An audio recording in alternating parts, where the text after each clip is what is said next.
Hello, this is the Antoinette 70s show. So, anyway, I am looking at a video and I have captured the video of an article. This is Sunset Boulevard in ruins. Fire's massive scale comes into focus in Pacific Palisades. And so you can see who is the one that wrote the article. And just take a look at the photograph. This is really, really devastating. And this is what I meant by it looked like a war-torn country. This is right here in LA County. And what I noticed this morning, it was early this morning, I was getting prepared to go to work, and I didn't hear anything. I didn't, hear any commotion or anything like, anybody, saying anything that they smelled anything. So I guess people were sound asleep, and then when morning hit, that's when it dawned on me. I'm like, wait a minute, what's this smell? And I was under the impression that maybe someone was burning trash, or maybe someone's home was on fire, and it was something that was, small and it was isolated. But I was like, wow, is somebody grilling some barbecue or what? And I said, no, it couldn't be that. And then as you open the door, you see all this plume of dark smoke, and you could see like little particles flying everywhere. And all the cars had a lot of like ash and soot all over them, and the skies look orange and black, and it was just really, really hard to like breathe, because the smoke hits you right away as soon as you open your front door. So I noticed that right away. And so many of the jobs that were open today, or the businesses, closed early because the smoke overtakes your breath, and you trying to breathe in and out, it just makes it so complicated. So that's what I noticed. It was really, really hard to breathe, really, really hard to, get through the day without that smell. That smoke is just, it's going in your lungs.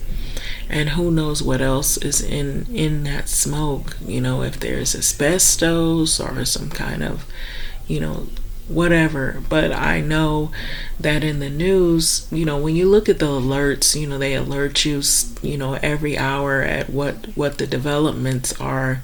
So far that I know, 5 people are deceased behind this fire. And I'm assuming maybe these are people that might have tried to stay and save their homes, or maybe they got caught up in the fire some kind of way. I don't know all of the details, but I do know that a lot of the schools and businesses had started closing early, and some just closed altogether because it was too risky. People out and exposed to that air, it was really, really bad. So I don't know what tomorrow's gonna bring, but I just wanted you to see this photo.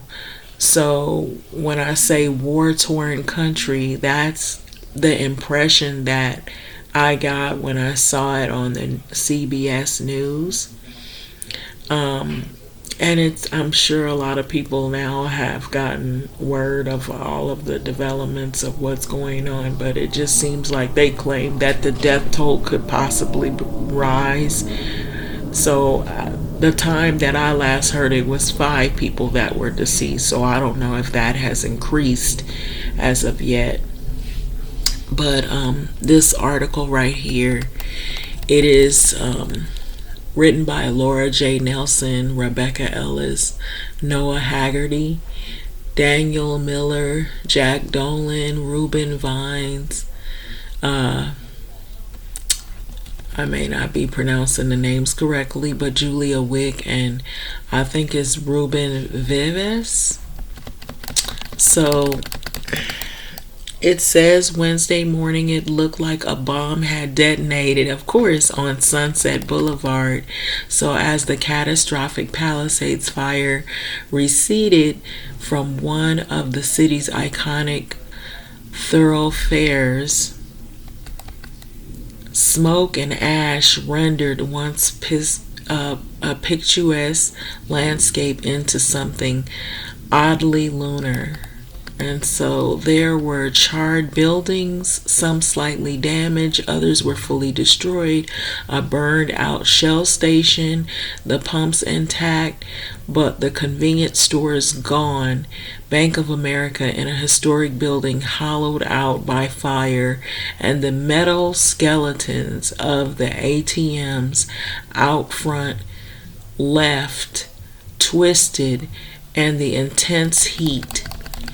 So at a police blockade, residents of the Palisades begged LAPD officers to let them through to check on their homes and pick up essential medications. So this is another photo, and you see how devastating this fire in this area was.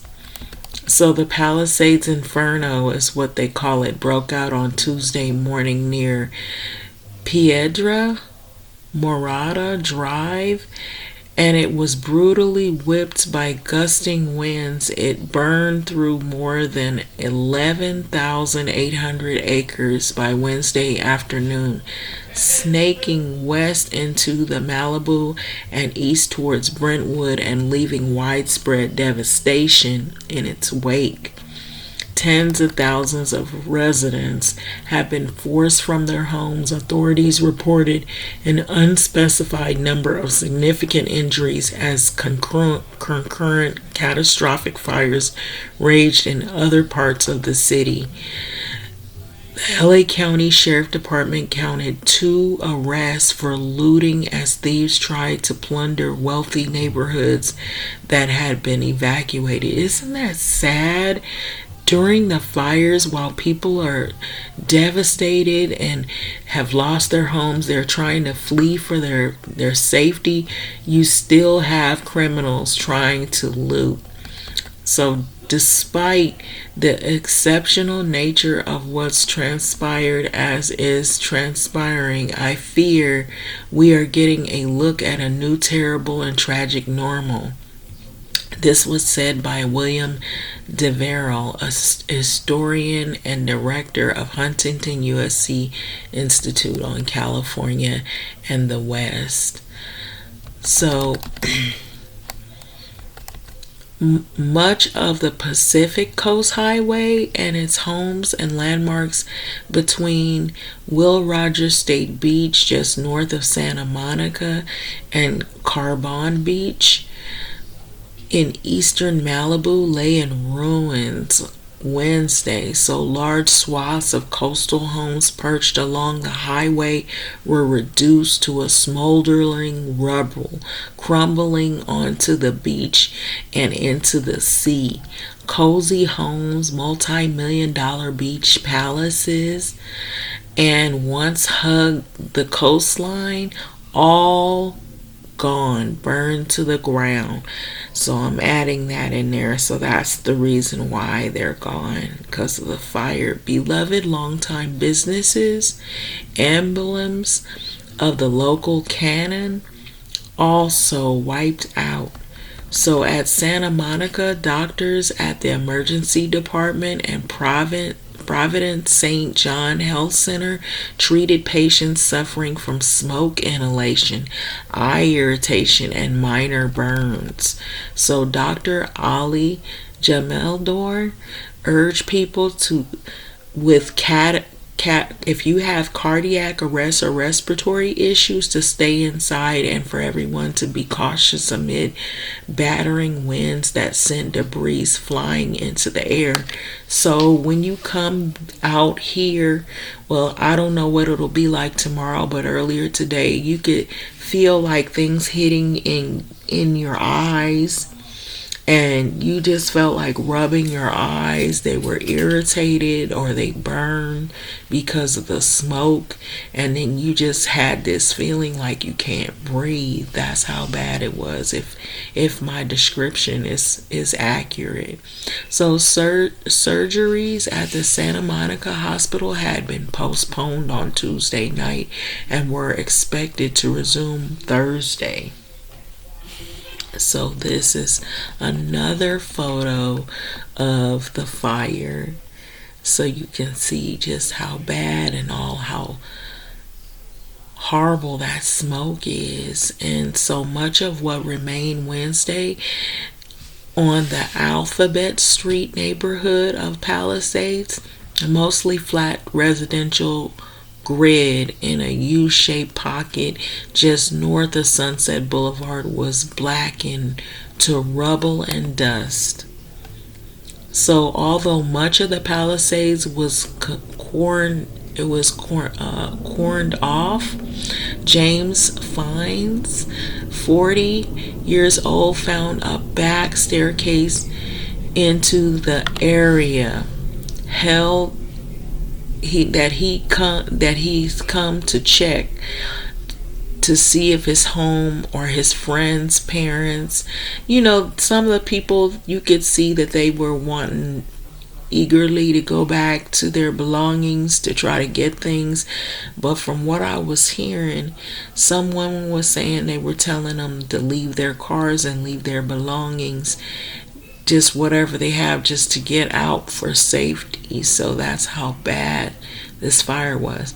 So it said he had come back to check on his home and his friend's parents who had moved in last year, 3 years of construction after they had did that on their home. So this is insane, he repeated as he walked through the streets. After the street, you could see the charred cars, homes reduced to nothing but rubble. He said, I can't believe that there is no water. So through every incinerated block, reminders of the property owner's affluence lingered. The home gym burned nearly beyond recognition. The blackened hot tub next to the husk of multiple cars parked in the garage. They had to leave everything, their cars behind. So on most blocks, only things that were left standing were fireplaces and power lines. They sagged down onto ruined streets. Some homes were still on fire, and you could see some people walking down the streets as they had to leave. So for John Lightfoot, he's 56. Each business that burned down had memories attached to those businesses. So the bank he had used for decades and the little cafe frequented, both, they're all gone. And so a few blocks away, Michael Payton, these are residents, of course, of the area, who they're walking down the street watching their community burn to the ground. Store director of nearby Urinhone came to survey the damage. So the business had survived, but so much else was gone. The whole Palisades is done. So the whole town is done, he said. This is complete devastation. Fear blanketed LA, and the Palisades and other fires raged, and winds screamed, and seemingly no corner of the city entirely out of danger. So some residents reported evacuating more than once as fire followed them towards homes of friends or family, safe zones. Others learned their homes had burned from afar through fire and security alarms that alerted their phones, letting them know what was going on. So historically, from my experience, when we talk about disasters in Southern California and LA County, specifically, when we talk about fire disaster, there seems to be a disconnect between those of us who live in the flats far from the football areas. Historian D.J. Waldy. So this is a house. You can see how bad this fire. So that's why I picked this article, because you can actually see really good clear photos of the devastation of what happened and how bad this was. So from the flats, the flames at higher elevations, they can seem far off and like somebody else's LA, Los Angeles, where things burn all the time. But Waldy said, but that Peridium was upended on Tuesday night as wide swaths of lower elevation Santa Monica was put under the evacuation warning. So basically, what they're telling you is this fire like this could happen really in any of the areas if you have those embers just traveling and the wind is strong enough to pick them up and ignite other places. So this is a reality that can hit anywhere. So by midday Wednesday, distressed Santa Monica residents gasped in their the smokes strained against 40-mile-per-hour gust winds, dragging pets, suitcases to their cars to flee the mandatory evacuation zones north of San Vicente and yet 2 blocks away. So on Margarita Ave near Ocean Avenue, a construction crew, they calmly worked at the apartment building. So we have to survive, is what one was saying. That's why we're still here, said Josue Carrell, so who lives in Inglewood and is originally from Jalisco, Mexico. So everyone on his crew of about half a dozen was also born south of the border. So if you're a worker, you're hungry, so that's what it is. So with the ladder lashed to the building to help steady it in the howling wind, they labored to repair the water-damaged balcony unrelated to the natural disaster raging around them. So I was planning to have the day off, but while watching the news last night, Carrell said that with a shrug, but he awoke to find the job was still on. A lot of people are still working. So Mike Flanagan, a professor at the Thomas Rivers University in Canada's British Columbia, who studies wildfires, said that there is a simple recipe that applies to California blazes: vegetation and ignition, conducive weather, typically is hot, and dry winds. Those are things that can help to make these fires more bigger and spread even quicker with the winds and the embers traveling in them, of course. But if you got all 3 of those, then you got a wildfire, he said. So those elements helped the Palisade fire move swiftly and tear through the neighborhoods that were nestled along the canyons and the hillsides. So the east-west corridors through the central LA and brown fronds of palms, queen, fan, and other varieties were scattered on the streets, the sidewalks like carrion. None stood a chance against the fierce winds. So this morning I saw palm trees that had been kind of ripped. So those like branches were laying all in the streets and on the sidewalks this morning. So the winds were really heavy. They whipped up really fast. So heading west from the Miracle Mile area, the eerie drift of smoke under a mid-morning sun bathed landscape in amber and orchard a plume so intensely dark in the sky that the street and the residential lights with the photocells designed to turn on in the dusk illuminated.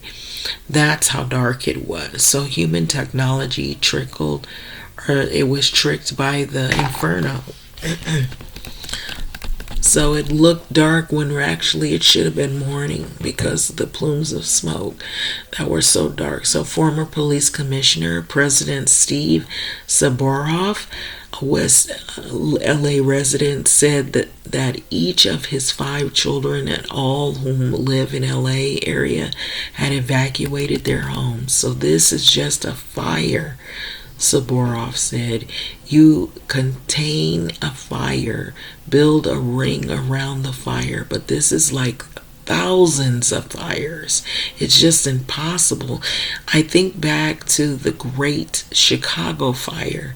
I don't know anything here that's ever been like this because the density of it, but it is just the worst case scenario. So that is the original story, appeared in the LA Times. So that was the article.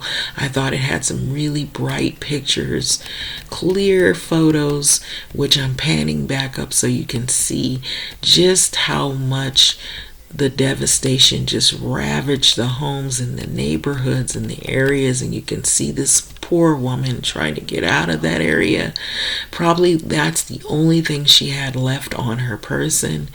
And then you see, if I pan up some more, you can see just how it looked like a war-torn country. I kid you not. In some of the neighborhoods, it was unbelievable. But this is the title, y'all. It is so sad to see this happening, but it was that bad. Just take a look at that. Now, what I do know, not everybody was as fortunate as this couple I saw in the news this morning who claimed they had another house. There might be some people in that predicament where they had one house in one area because they're fairly wealthy individuals, and in another house in another area. But wow, there are some people who that was all they had, and that might have been the only house they had. And they have to rely on maybe family members and friends now for a place to stay temporarily until they can put their lives back together again. So I'd like to thank you for listening to my podcast and my videos, and I am sure to be back to make some more content about LA County, about life, about relationships, about people, about social issues. There's some things that people may agree on or just are maybe educated, how they say educatedly, agree to disagree on some issues, or maybe add more to agree on. So without further ado, I'm going to end this podcast video, but stay safe out there. I will keep you up to date on what occurs here in LA County, as I do live in LA County, so we'll see what happens. I just hope that they can get this thing in control and that we can resume and pick up the pieces, some of us, and then some of us resume life as best as we can.